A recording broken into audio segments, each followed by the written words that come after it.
কিভাবে পাশবিক নির্যাতন চালিয়ে তাকে হত্যা করা হয়েছে, শহীদ করা হয়েছে, তা এখনো পর্যন্ত ফেসবুকের পাতায় যখন দৃষ্টি নিবন্ধ করি, অস্ত্রসিক্ত নয়নে সকল মানুষ নীরবে নিভৃতে কান্না করে।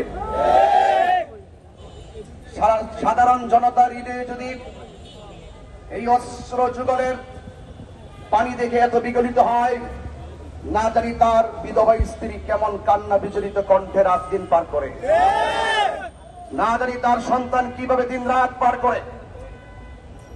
একজন মা তার সন্তান হারিয়েছে, একজন স্ত্রী তার স্বামীকে হারিয়েছে, সুন্নি জনতা একটি নিবেদিত প্রাণকে হারিয়েছে।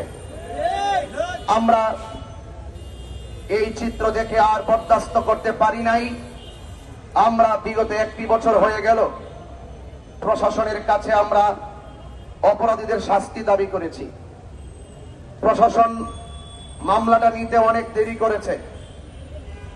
দৃশ্যমান আসামিরা প্রকাশ্য মব ভায়োলেন্সের মাধ্যমে আমার ভাই রইসুদ্দিনকে হত্যার পরেও কেন মামলা নেওয়া হয়নি, কেন মামলা নিতে দেরি করেছিল?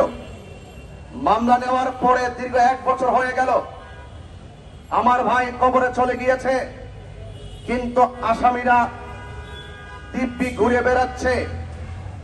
এটা আমাদের হৃদয়কে আরো